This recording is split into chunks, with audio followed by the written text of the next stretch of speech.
When the court has finally heard her plea and meted out justice to this woman, why has the executive arm of the Indian government decided to set them free? That too as part of India's 75th year of Independence Day celebrations. What to me is really problematic. We are cool with women of minorities being raped as spoils of war. We are cool with that. Not only are we cool with that, we celebrate it and we call these men sanskari Brahmins. That's an exact quote from one of the people that endorsed this. So to me, is this the sanskars we want? What is the kind of society that we want? Where do our morals lie? The reason they were garlanded, this was photographed and this was publicly displayed, is because there's an audience for this.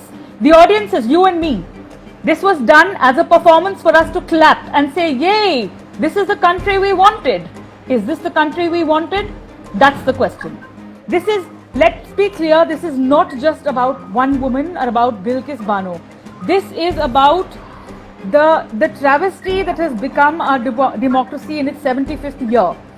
Very big questions have to be asked of ourselves as voters and as citizens. Have we allowed the executive to become bigger than the judiciary? Thank you for tuning in to another episode of Table Talk. I'm Jyotsna. On the show today, we go back 10 years when the country collectively came together to demand the death penalty for Nirbhaya's rapists. Today, when Bilkis Bano's rapists have been freed and there is no move at that redressal, we continue to remain silent. This, when the latest data shows that there has been an almost 20% increase in crime against women in the last year alone. Joining me on the show are two outspoken women, Tara Kaushal and Revati Lal, both authors who have deeply researched the intersection of hate, privilege, power, patriarchy, and now religion. I begin by asking them what message the release of Bilkis Bano's rapists continues to send to the country. Essentially, I think what the heart and soul of the matter on the Bilkis Bano case is really about one big thing, which is when a woman has been raped, her family murdered. We all know what happened to her, but I will refresh the memory of everyone. In the year 2002, there was an anti-Muslim pogrom in the state of Gujarat in which 16 of the 24 districts of that state took part, fanned out in mobs, bloodthirsty, vengeful mobs, swearing to revenge the burning of Hindu activists on the Godhra train. They swore that they would avenge what they believed was a mob violence that took place at the Godhra train station, in which 59 VHP car sevaks were killed, and they believed without any evidence that this was Muslims that had done this. And they said, now we are going to take revenge on Muslims across the state of Gujarat. And there was a bloodletting of which mobs fanned out in the districts, including the one in which Bilkis Bano lived. What happened was that Bilkis Bano and her family was on the run from these mobs. She was 5 months pregnant and she had a 3-year-old daughter, Saleha, with her, who was snatched from her. Her head was dashed to the ground, broken to bits, and she was killed. 14 members of Bilkis's family were also killed. Many of her relatives were raped and she was also raped and left for dead. She survived. She fought in various courts, at the local courts, then at the High Court. The case was transferred out because of a perceived miscarriage of justice by the Gujarat police, and so the case was transferred to the Mumbai High Court, where in 2008 the 11 people were sentenced for life for committing heinous crimes of rape as well as murder. Now the real question is, when the court has finally heard her plea and meted out justice to this woman, why has the executive arm of the Indian government decided to set them free? That too as part of India's 75th year of Independence Day celebrations. So what is the message that this is sending out to the country?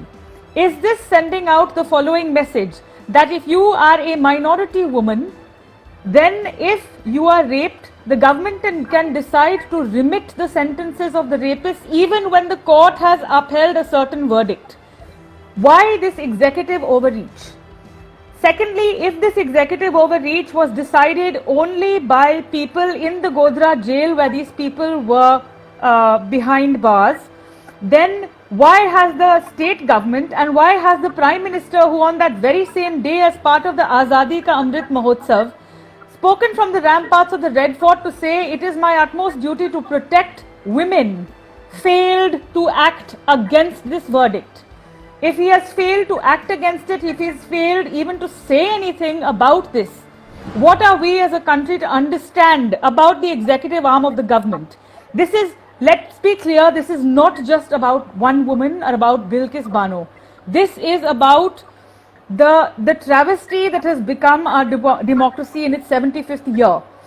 Very big questions have to be asked of ourselves as voters and as citizens. Have we allowed the executive to become bigger than the judiciary? What does that mean for all of us? Does that mean that the executive can do whatever it likes and we cannot question it or are too afraid to question it? So not only are they released, their release is celebrated publicly. This is a public performance of hate. Of what kind of hate? Of religious hate. Of religious and gender violence. But essentially of religious and political hate. This is not just a question of rape. This is a question of political violence. It is a performance. The reason they were garlanded, this was photographed and this was publicly displayed is because there's an audience for this. The audience is you and me. This was done as a performance for us to clap and say, yay, this is the country we wanted. Is this the country we wanted? That's the question. So many questions there, Tara. Would you just come in? I mean, for me, this is, of course, a lot of the questions that Revati raised are very, very important. But for me, I think it's about, beyond Bilkis and beyond what has happened, to me, it's about the morals that we seem to endorse. To me, the morals that we seem to have inherited and are endorsing in the country that we currently have with the person we elected and continue to support, the morals that we endorse are what to me is really problematic. We are cool with women of minorities being raped as spoils of war. We are cool with that. Not only are we cool with that, we celebrate it and we call these men sanskari Brahmins. That's an exact quote from one of the people that endorsed this. So to me, is this the sanskars we want? What is the kind of society that we want? Where do our morals lie? And that's been the essential question that has been, confronting us since the run-up to the 2014 elections, which is what do we stand for as a nation? Do we stand for hate? Do we stand for this anti-minority rhetoric? Clearly we do. And that to me is a really big question. Also, when you say you're protecting Nari Shakti and you go to the Red Fort and you say we need to protect Nari Shakti and there is no progress without women joining this nation, right? Without women participating in this nation with safety and autonomy. When you say that, why you celebrate someone who has taken away those things? And we're not only talking about the autonomy of Bilkis. There were people murdered. Her daughter was murdered. So when we say this, what are we saying about what we believe? That moral hatred and violence is completely acceptable and we're cool to endorse all of this and we will put our votes we will repose our faith for economic progress or whatever other crap has been promised. We will put our votes into these ethics. And to me, that's the bigger problem, that the majority, we're acting like a mob. And then there are people who are not speaking out of fear because Facebook is restricting posts about Bilkis Bano and the incident. So we're not acting out of fear, and there's the executive and capitalism and everybody is just clapping everyone's back while there are real life consequences to this, as we have seen. Revati, as Tara's also saying, I mean, going back to how we as a civil society responded during Nirbhaya's time. You know, everybody came out on the streets. There were protests. There was Jantar Mantar. Everybody wanted, you know, to get the rapists hanged. To now, how? Yes, in and your yes, conversations Jyotsna, with civil society, how do they justify it? I think in this country, rape has become a graded crime, and I'm going to position 3 rapes against each other. The Nirbhaya case, in which Jyoti Singh, although from a backward community, the OBC group of castes, was a middle class PVR going woman, so everyone felt that she's one of us and she's Hindu. Last year, in the district of Hathras in Uttar Pradesh, a Dalit woman was raped because she was seen as the rapist was seen initially as people who were part of power structures and the establishment in some form. Parts of the establishment tried to cover this up. When that failed, the police was sent in and they feared the outbreak of violence. So the head of police surrounded the body, doused her body with petrol while her father was crying and thumping his fists on the police jeep, and he was not allowed to cremate his own daughter. That is the fate meted out to a Dalit woman, and who remained nameless for her caste. And then when it comes to a Muslim woman, the rapists are remitted, set free. Our government at the highest level has said nothing about it. What kind of country are we? Do we decide who gets justice depending on what religion and caste they are from? Clearly, that is who we are. And if this is what, if the silence of the Prime Minister speaks something to us, it is telling us this is what we as a nation have chosen. This is what he is responding to and perceiving that we want. So we have to blame ourselves. Let's not look outside of ourselves, because it's very easy to say, oh, this is a terrible government. But what about us who created it? What about us who have these fantasies of hate? What about us, the people for whom this large spectacle is being performed in political spaces time after time, from one lynching and rape to the other? I mean, you're forgetting entirely the case of that 8-year-old nomadic Muslim girl who was killed in Katua, right? We all know her name. We will not use it. But my point is, the BJP took out protests in favor of the perpetrators. So we know exactly what is priority. What is priority is not the human rights of everybody. The priority is this performance about claiming to have a Hindu identity, and these men needing to be applauded as soldiers of the misogyny, as soldiers of these political parties and the agenda that they have. So the question is the lens that we look at. Who is a soldier and who is a terrorist?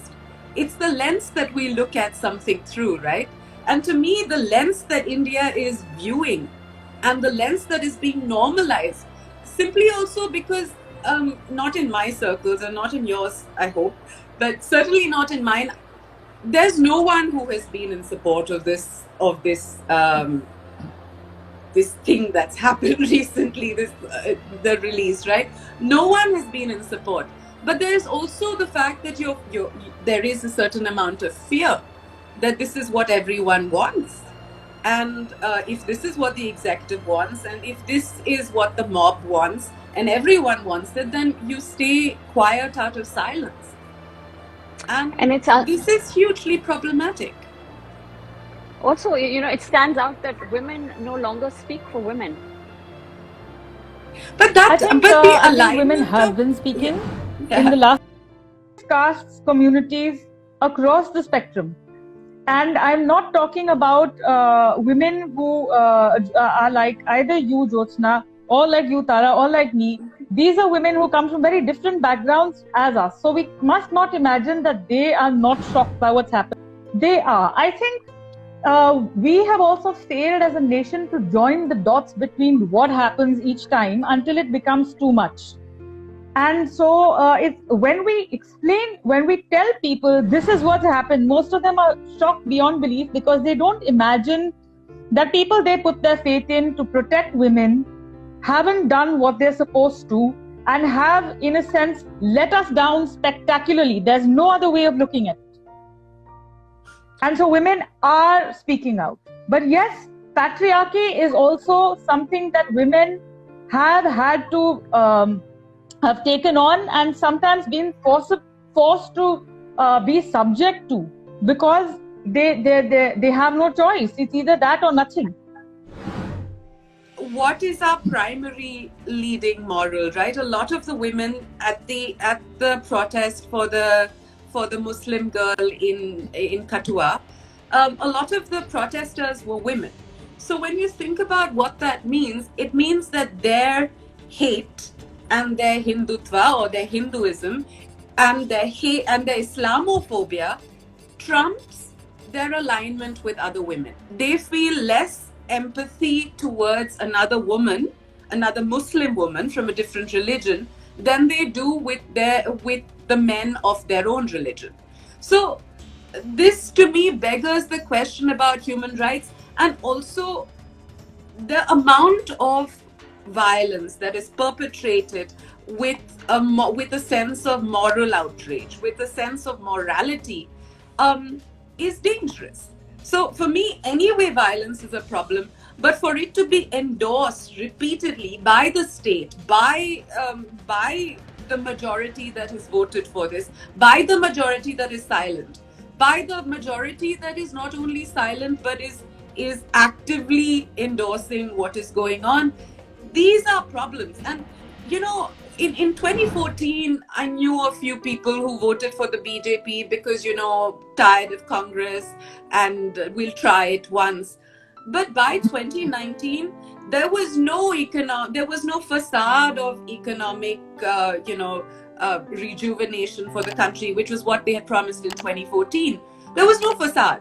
So the people who voted in 2019 knew fully well, not that they needed to, we know what happened in 2002, but the people who voted in 2019 are particularly complicit in what is happening today and where the nation has reached today. So I think those who have, and there are people who are having moral crises about, you know, Bilkis now, but you voted for this. So the affirmative action that comes from you, if you're finally triggered and finally outraged, needs to be proportionately more. And I don't know what you can do now. I think the horse is already bolted, but there's still stuff to be done, and all hope is not lost. Revati, you know, we go back a little bit to 2002. That's where your book is also centered. If you look back at, you know, all the research that you did then to where we are now, what do you see? I see that, basically what I did was to follow 3 members of the anti-Muslim pogrom and look inside those spaces of hate to try and understand it. And I think that is what we, 20 years later, have as a nation not done enough. We have not looked at what is it that triggers people and motivates them to move towards these spaces of hate. And I think it's time that we look inside these spaces and open them up, and we'll find that hate is amorphous, it can change. One of the protagonists of my book took part in the mob, and then once he was exposed to other ideas, he flipped and did a 180-degree turn and became a left liberal atheist, works with other people who were formerly filled with ideas of hate and helps transform them. So the thing is, if we keep repeating ad nauseum that this is a fixed space, we're also fixing it. Also amongst my protagonists is a heinous criminal who cut and killed and raped women and said, I pulverized Muslim women till they were pickle. Suresh Jadeja was serving a 31-year sentence for having done this while being married to a Muslim woman. He's also now free. When he got out on parole, he again raped his wife, who he had raped multiple times for being Muslim. And while he was married to her, he also attacked me. And I went to the Sabarmati jail authorities and asked them to please cancel his parole. And they said, oh, well, we're on chutti. So this is not just something that's happened now. The point I'm making is that we have to look at why Suresh became like that. Why do people like this become like this? Part of it has to do with the fact that we are not looking at the pain and the circumstances that make people the way they are. Suresh comes from a community of called the Charas. They are a denotified criminal tribe. They were criminalized by the British in 1871 for being nomadic tribes, and the British were scared that these nomads will be couriers of information for revolutionaries, and there might be another 1857 revolt on our hands. So therefore, they incarcerated them to prisons, and they dubbed all people from such tribes as criminals at birth. So then these people became criminals over time because they had no other recourse to any other profession anymore. After independence, they continued to be picked up and summarily brutalized by the police whenever the police needed a scapegoat for anything that happened. So then in a city like Ahmedabad, in a neighborhood called Charanagar, it abutted Naroda Patia, where a massacre happened on the 28th of February 2002, where, like Bilkis, Suresh raped and mulled out the fetus of a pregnant woman. The point is, why did he then brag about it later to a mob? And why did he brag about it to the press saying, I pulverized women? That's the same thing as 20 years later, Bilkis's rapists being garlanded. Why people are attracted to this hate? They aren't attracted to the hate, they're attracted to power, they're attracted to moving up the social and economic ladder from spaces of extreme distress.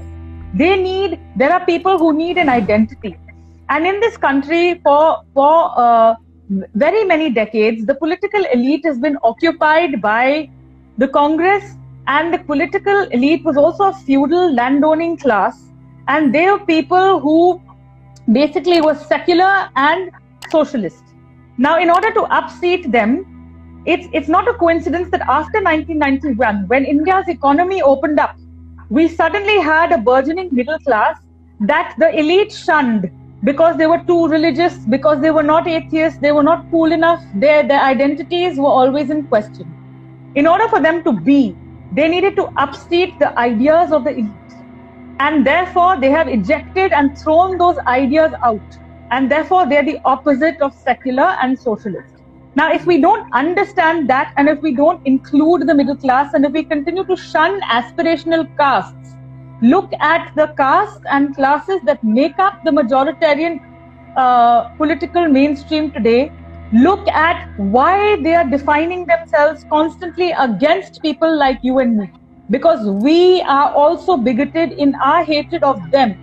The more we continue to other them, the more they will fan out like this and celebrate the opposite of what we like in order to exist. So we have got to be inclusive. We have to understand where this pain is. That is the main thing I learned from occupying those spaces. One of the protagonists of my book burnt houses of Muslims.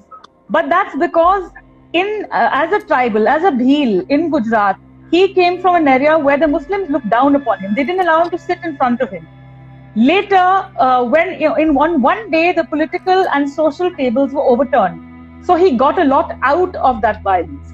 As long as people are emasculated and made to feel small by us, they will continue to use whatever means they have in order to exist. If the Hindu right is converting people to their ideas by talking to people unlike themselves and then converting people, why are we not creating an alternative ascending staircase? Why are we only talking to each other and living these verified bubbles? If we continue to talk only to ourselves, it's no surprise we're being evaporated and eviscerated from this space. We have to be able to talk to people unlike ourselves if we really want to put our money where our mouth is and change. We have to make ourselves deeply uncomfortable. We have to move out of these rarefied spaces we occupy, go live elsewhere, talk to people unlike ourselves, and only then can we put back what we have broken. First, we have to take ownership of the fact that Jyotsna, you, me, and Tara have broken this country. And not other it. Yeah. Tara, I mean, would you walk that talk? Yes, I do understand this otherizing. I wrote Why Men Rape, so I did go and see the rage that's at the base of all of their anger.